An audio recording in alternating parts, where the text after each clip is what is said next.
ఒకప్పుడు టాలీవుడ్ లో పూరి జగన్నాథ్ అంటే ఒక బ్రాండ్. ఈడియట్, అమ్మ నాన్న ఓ తమిళమ్మాయి, పోకిరి, దేశముద్రు ఇలాంటి బ్లాక్ బస్టర్ హిట్స్ తో టాలీవుడ్ రేంజ్ ను మార్చేసిన డైరెక్టర్ ఆయన. కానీ ఇప్పుడు అదే డైరెక్టర్ తన సినిమాలను రిలీజ్ చేసుకోవడానికి కూడా కష్టపడాల్సిన పరిస్థితి అయితే ఏర్పడింది. అసలు పూరి జగన్నాథ్ సినిమాలపై బ్యాన్ అనే ఒక ఇంట్రెస్టింగ్ న్యూస్ అయితే కూడా సోషల్ మీడియాలో హల్చల్ చేస్తుంది. అలాగే పోకిరి రీ రిలీజ్ కూడా అవ్వాల్సింది, అది కూడా ఆగిపోయింది. అసలు విజయ్ సేతుపతితో చేసిన స్లమ్ డాగ్ సినిమా ఫ్యూచర్ ఏంటి, ఇవన్నీ కూడా ఈ వీడియోలో పూర్తిగా చెప్తాను.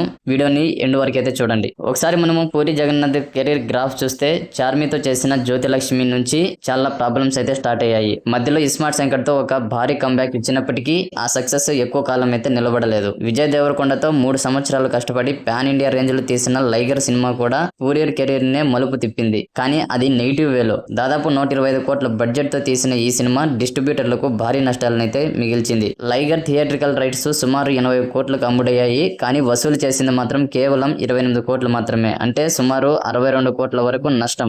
అప్పట్లో డిస్ట్రిబ్యూటర్లు పూరి గారి ఇంటి ముందు ధర్నా చేయడం కూడా మనం చూసాం. తన తర్వాతి సినిమాతో వచ్చిన నష్టాలను రికవరీ చేస్తానని పూరి అప్పట్లో మాటిచ్చారు. ఆ నమ్మకంతోనే డబుల్ స్మార్ట్ సినిమా కూడా చేశారు. కానీ రామ్ పోతినేని కెరీర్ లోనే ఇది బిగ్గెస్ట్ డిజాస్టర్ గా అయితే నిలిచింది. దీంతో పాత బాకీలు తీరలేదు కదా, కొత్తగా ఇంకా చాలా నష్టాలు అయితే వచ్చి చేరాయి. ఇక అసలు విషయానికి వస్తే మహేష్ బాబు కెరీర్ లో ఒక మైలురాయిగా నిలిచిపోయిన మూవీ పోకిరి రిలీజ్ అయ్యి ఏప్రిల్ 28కి 20 సంవత్సరాలు కంప్లీట్ అవుతుంది. ఈ సందర్భంగా ఫ్యాన్స్ రీ రిలీజ్ కోసం చాలా ఆశగా ఎదురు చూశారు. కానీ ఇక్కడే ట్విస్ట్ ఇచ్చారు డిస్ట్రిబ్యూటర్లు. పూరి జగన్నాథ్ పాత బాకీలు సెటిల్ అయ్యే వరకు ఆయన పేరున్న ఏ సినిమాను థియేటర్లోకి రానివ్వమని పట్టుబడ్డారట. అందుకే పోకిరి ప్లేస్ లో ఇప్పుడు అతడు సినిమా రీ రిలీజ్ అవుతోంది. ఒక కల్ట్ క్లాసిక్ సినిమా ఇలాంటి గొడవల వల్ల ఆగిపోవడం ఫ్యాన్స్ కు నిజంగా షాకింగ్ న్యూస్ ఇది. ఇక తెలుగు హీరోలు ఎవరు ముందుకు రాకపోవడంతో పూరి ఇప్పుడు విజయ్ సేతుపతితో స్లమ్ డాగ్ మూవీ చేశారు. షూటింగ్ కంప్లీట్ అయినా రిలీజ్ డేట్ పై క్లారిటీ అయితే లేదు. డిస్ట్రిబ్యూటర్ల సమస్య తేలే వరకు ఈ సినిమా తెలుగు రాష్ట్రాల్లో రిలీజ్ అవ్వడం కష్టమే అని అనిపిస్తోంది.